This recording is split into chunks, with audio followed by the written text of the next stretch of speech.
الحمد لله نحمده ونستعينه ونستغفره ونؤمن به ونتوكل عليه ونعوذ بالله من شرور أنفسنا ومن سيئات أعمالنا من يهده الله فلا مضل له ومن يضلله فلا هادي له ونشهد أن لا إله إلا الله وحده لا شريك له ونشهد أن سيدنا ومولانا محمدًا عبده ورسوله صلى الله عليه وعلى آله وأصحابه وبارك وسلم. أعوذ بالله من الشيطان الرجيم. بسم الله الرحمن الرحيم. كتب عليكم الصيام كما كتب على الذين من قبلكم لعلكم تتقون. صدق الله العظيم. میرے محترم بزرگوں اور دوستوں، ابھی میں نے آپ حضرات کے سامنے قرآن پاک کی ایک چھوٹی سی آیت تلاوت فرمائی ہے، جس میں اللہ رب العزت امت محمدیہ سے یہ ارشاد فرماتے ہیں کہ میں نے تمہارے اوپر روزے فرض کیے، اور ساتھ ہی ساتھ یہ بھی فرما دیا کہ اب تک جو دنیا میں لوگ آئے تو ایسا نہیں کہ ان کے اوپر روزے فرض نہیں تھے، بلکہ ہر ایک پر روزے فرض تھے، ٹھیک اسی طریقے سے جیسے تم سے پہلے لوگوں نے روزے رکھے، اسی طریقے سے تمہارے اوپر بھی روزے فرض کیے گئے. کما کتب علی الذین من قبلکم جو تم سے پہلے لوگ تھے ان پر بھی روزے فرض تھے، اسی طریقے سے تمہارے اوپر روزے فرض کیے گئے. اور کیوں روزے فرض کیے گئے؟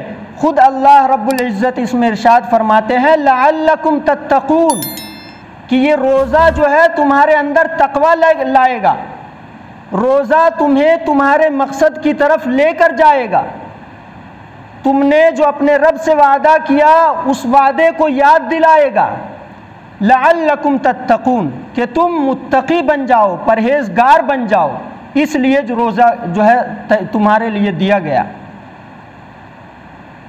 روزے سے صرف یہ نہیں کہ جو ہے مقصود ہوتا ہے کہ آدمی بھوکا رہ لے اور روزہ ہو گیا، بلکہ روزے کے بہت سارے لوازمات ہیں.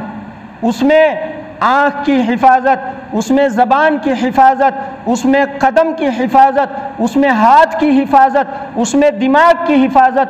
ہر ایک اعتبار سے روزے میں جب آدمی ایک مہینہ ان سب چیزوں پر عمل کر لے اور صحیح معنوں میں روزے کا حق ادا کر دے تو اس کے لیے آگے کے 11 مہینے آسان ہو جائیں گے.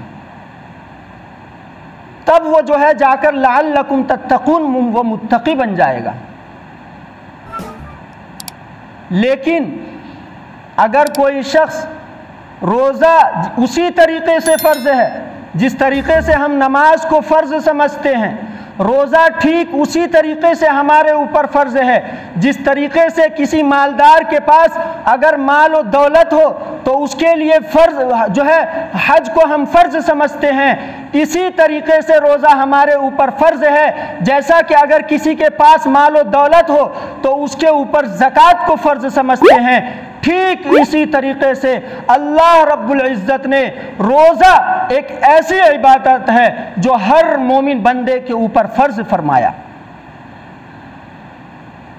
روزے میں یہ نہیں فرمایا کہ مال و دولت ہونا چاہیے یا جو ہے بہت تندرست آدمی ہونا چاہیے، یا روزے کے لیے ضروری ہے کہ وہ شخص ایئر کنڈیشن میں رہے تبھی روزہ رکھ سکتا ہے اور کاروباری آدمی روزہ نہیں رکھ سکتے.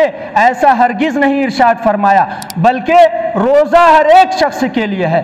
بلکہ ایک حدیث پاک میں اللہ کے نبی جناب محمد الرسول اللہ صلی اللہ علیہ وسلم ارشاد فرماتے ہیں کہ اسلام کے بنیادی ستون 3 ہیں، اور وہ کیا ہے؟ نمبر 1 ایمان، کلمہ لا الہ الا اللہ محمد الرسول اللہ صلی اللہ علیہ وسلم، اس کی گواہی دینا، دل سے اقرار کرنا، اور دوسرا نماز، اور تیسرے نمبر پہ جو چیز ہے وہ روزہ ہے.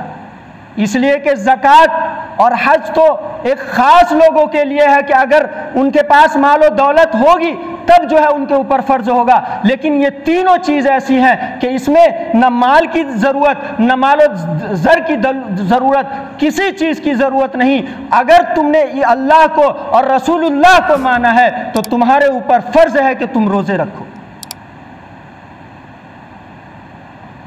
حدیث پاک میں آتا ہے کہ اگر کوئی بندہ مومن ایک روزہ، ایک دن کا روزہ اگر چھوڑ دے بنا کسی عذر کے، بنا کسی عذر شرعی کے، اگر ایک دن کا روزہ چھوڑ دے اور وہ اس روزے کو چھوڑ دینے کے بعد اگر اللہ نے اسے توفیق دی اور وہ رمضان المبارک کے بعد میں وہ پوری زندگی بھی اس ایک روزے کی قضا کے لیے اگر رکھتا رہے تو وہ جو برکت رمضان المبارک کے روزے میں رکھی ہے اللہ تبارک و تعالی نے، وہ پوری زندگی بھی اگر رکھ لے تو اس کا ثواب اور اس کی مٹھاس اور اس کا وہ برکت نہیں حاصل ہو سکتی۔